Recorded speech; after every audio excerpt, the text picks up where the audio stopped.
As far as how many ships he was able to find and locate, I'm unsure of, but I can say that several of them have been found.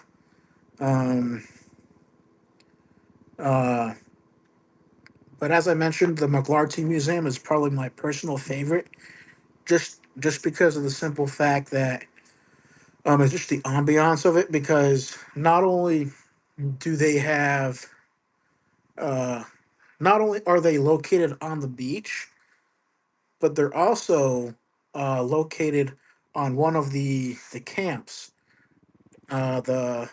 one of the recovery areas that during the 1715 Spanish fleet crash sites. This was one of the recovery areas that they had set up at. So there was literally a well that they had dug for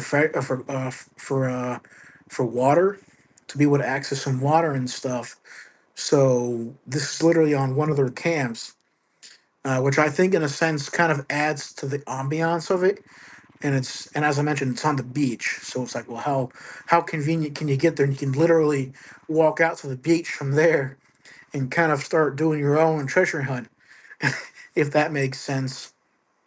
Um, so for those that are into treasure hunting per se, um, by all means, you can certainly do that. Um, I'm not sure of the laws. I know that I've mentioned this in previous videos, but it's me stating the same thing I'm about to tell you now. I'm unsure. I'm a little iffy on the laws, and I'm not sure how they're supposed to be. But to my understanding, is that um,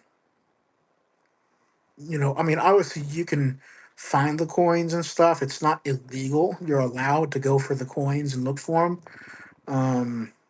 But I'm a little unclear of if it, of how you're supposed to go about selling them. I think you're supposed to sell them to the state, and they'll give you money. I'm not sure how that works, so don't quote me. If you happen to know the law, definitely state it in the comments.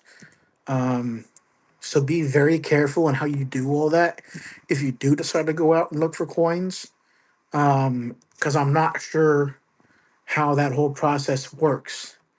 Um, so definitely do some research before you go about it and do it. And the last thing I want is one of you all to go out there and end up in a situation that you can't get out of. Um, so definitely do some research as far as what you're supposed to do. Um, Now, as far as the topic goes, um, uh, the reports as far as how much, I'm kind of going off the tip of my tongue here as far as the information here. The estimates as far as how much they recovered out of those 11 to 12 ships that had crashed.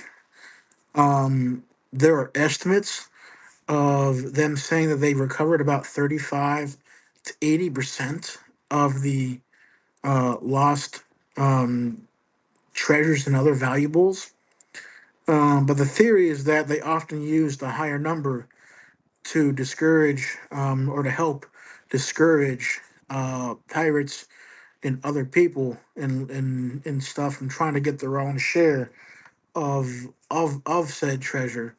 Um, so those are the estimates. Um, but then, of course, I always found that pretty interesting. I guess it's kind of as a deterrent. Uh, they kind of use that higher number. Oh gosh, it's been quite the week. But anyways, uh, I have a video on that topic. So if you type in the 1715, uh, uh, here's the title: the 1715 Spanish Fleet. Uh, Look for the Our Living History video, and you should be able to find one of my videos on the topic. Um, I always find it pretty interesting because